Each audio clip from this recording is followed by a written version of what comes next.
Break के बाद एक बार फिर से आप सभी का स्वागत है। अब रुक करेंगे अगली खबर का।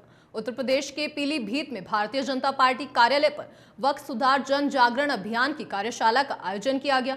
इस कार्यशाला में अल्पसंख्यक समुदाय के मुस्लिम वर्ग के लोगों को बुलाकर उन्हें सरकार द्वारा पारित वक्फ सुधार बिल के बारे में जानकारी दी गई। इस मौके पर मुख्य वक्ता के रूप में मौजूद रहे भाजपा के प्रदेश अध्यक्ष संतोष सिंह और वृक्ष क्षेत्र उपाध्यक्ष हर्षवर्धन आर्य ने बताया कि किसी भी मुस्लिम भाई को भ्रमित होने की जरूरत नहीं है। यह बिल उनके हक को दिलाने वाला बिल है।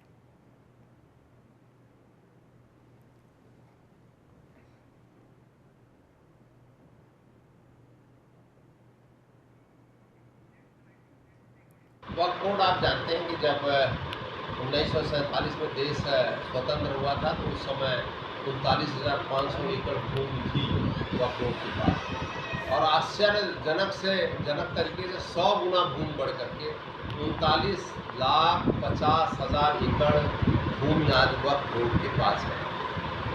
मैं घटनाक्रमों में नहीं चाहता हूँ, लेकिन बार बार उस पर तमाम संशोधन हुए।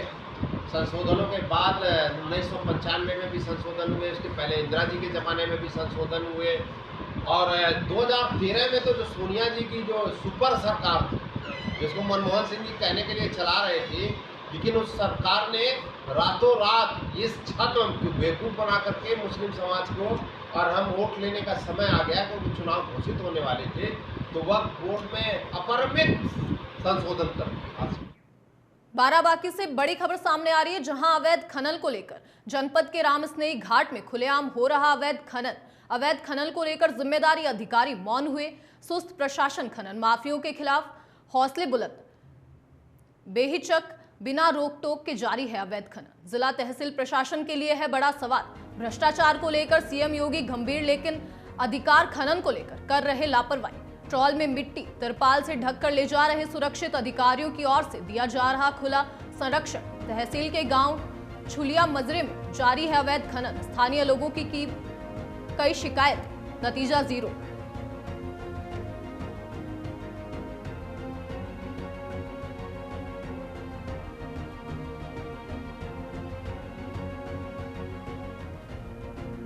सुस्त माफी और अवैध खनन के लगातार हौसले बुलंद होते नजर आ रहे हैं, जैसा कि ट्रॉल में मिट्टी तिरपाल से ढककर ले जा रहे अवैध खनन।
खबर हापुड़ से है, जहां बीजेपी के प्रदेश अध्यक्ष भूपेंद्र चौधरी हापुड़ में वक्फ बिल जन जागरण अभियान कार्यक्रम में पहुंचे, जहां वक्फ बिल को लेकर एक कार्यशाला का आयोजन किया गया, जिसमें वक्फ कानून से होने वाले फायदों को लेकर भाजपा प्रदेश अध्यक्ष भूपेंद्र चौधरी ने लोगों को जागरूक किया। वहीं भूपेंद्र चौधरी ने सपा सांसद रामजीलाल सुमन पर अलीगढ़ के गभाना टोल प्लाजा पर हुए हमले की भी निंदा की।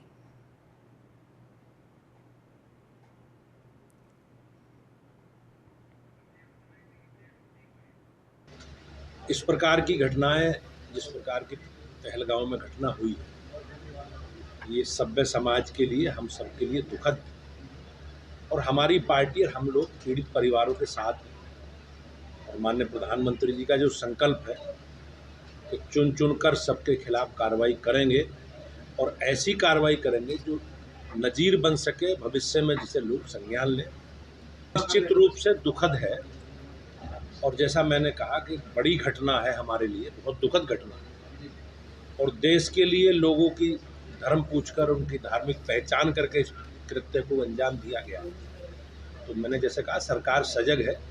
आपने देखा होगा अभी सरकार ने कदम उठाए हैं इस प्रकार की घटनाओं की पुनरावृत्ति ना हो, लेकिन हमारी सरकार उन विषयों पर तह तक जाएगी जिसके इस प्रकार की घटनाओं की पुनरावृत्ति। उत्तर प्रदेश गौ सेवा आयोग के अध्यक्ष श्याम बिहारी गुप्ता आज मुरादाबाद पहुंचे। यहां उन्होंने कहा कि यूपी में जितने भी गौशालाएं हैं उन्हें गौ आधारित खेती का प्रशिक्षण केंद्र बनाया जाएगा ताकि लोग यहां प्रशिक्षण लेकर गौमूत्र और गोबर का इस्तेमाल जैविक खेती में कर सकें। गुप्ता ने आगे कहा कि गाय बचेगी तभी इंसान बचेगा। इसके लिए जरूरी है कि देश में प्रति व्यक्ति एक गाय हो, प्रति व्यक्ति के पास एक गाय हो। इसके अलावा उन्होंने जिले में बनी गौशालाओं की संख्या और गौशालाओं में आश्रित गोवंश की कमी संख्या पर नाखुशी भी जाहिर की। मुख्यमंत्री जी के निर्देशानुसार उत्तर प्रदेश के सभी 18 मंडलों में हमारी गौ सेवा आयोग की टीम जा रही है। आज अयोध्या, गोरखपुर, बांदा, झांसी, आगरा के बाद आज हम लोग मुरादाबाद मंडल में आए। 2 गौशालाओं का निरीक्षण किया। एक तो हमने जब यहाँ के डाटा लिए तो मालूम चला कि यहाँ की आबादी 50 लाख से अधिक है और गौवंश की संख्या मात्र 1,76,000 है। यह एक बहुत ही चिंतनीय विषय है, क्योंकि जब देश स्वतंत्र हुआ उस समय देश की आबादी 34 करोड़ थी, गाय की संख्या 32 करोड़ थी। और आज जो घटता हुआ गौवंश का घनत्व है, इसमें हम लोगों ने जो उनको देखा कि जो नस्ल संवर्धन पर हम लोगों का पहला जोर है कि ज़्यादा से ज़्यादा गायों के बच्चे पैदा हों, उनको खाना पीना, मैंने जहाँ देखा है वहाँ खाने पीने की। फिलहाल के लिए इस बुलेटिन में इतना ही। बने रहिए नेशन 27 के साथ। वंदे भारतम।